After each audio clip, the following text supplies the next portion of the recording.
Silverstone. Today it's hard to imagine a season without it, but it's only been hosting British Grand Prix exclusively since 1987, previously swapping with Brands Hatch. And if you ask about Donington Park, it was a European Grand Prix, so it doesn't count. Anyway, today Silverstone and Brands Hatch are well-established circuits with many racing series like British Touring Car Championship racing on them. But there was another track swapping with Silverstone since 1955 to 1962. It was Aintree.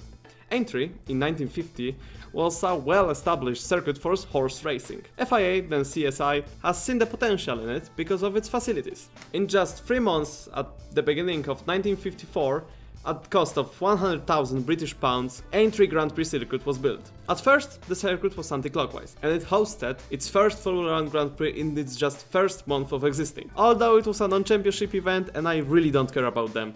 Also, the non-championship event had 2 heats and a final, so even if I tried, I would probably mess something up, so let's skip it. In 1955, after taking pole, Sir Sterling Moss became the first British driver to win a British Grand Prix. Being there must have been an incredible experience, although it's still disputed if Fangio gave the win to Moss, with Moss claiming that Fangio did, and Fangio claiming that Moss was just faster. One thing which couldn't be disputed was Mercedes' domination, with his taking the first 4 places. Race must have been a success because 2 years later attendance was as high as 150,000 according to some sources. I have honestly no idea how they counted that, but I guess it looked something like that. For the record, how many people do you think you see? I have no fucking idea, like 200k. Nah, you know what, for me it looks more like 100k. Do you want to count them? Nope. 150k it is. No one will care about that in the future. Yeah, you're right. Aintree again continued with its great streak for Brits, because a shared drive between Tony Brooks and Sir Sterling Moss took a first win for a British constructor, Van Val.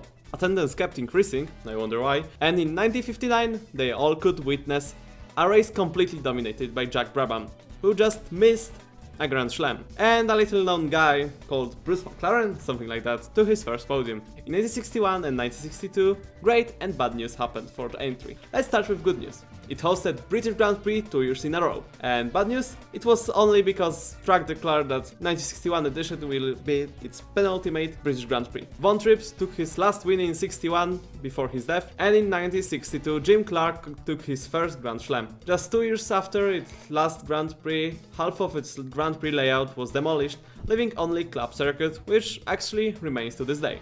Track was swiftly replaced with Brands Hatch, which hosted its first Grand Prix in 1964 and last in 1986. Okay, but what led to its demise? Main problem with Aintree was space, or rather lack of it. Aintree had no space to modify its layout or become safer.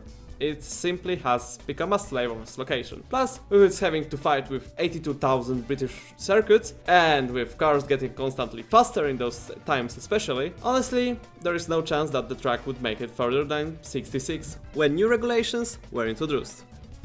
Okay, so let's go to our How to Not Make a Formula 1 Circuit board. So as you see, we have Having No Money, introduced by Nivelles, Destroy Suspension of Every Car on Track, Zelzwek, Death Making You Lose Government Support, Morocco, and now let's welcome Absolutely No Room to Expand by Aintree. Meanwhile, I'm gonna thank you for watching this video till the end, and goodbye!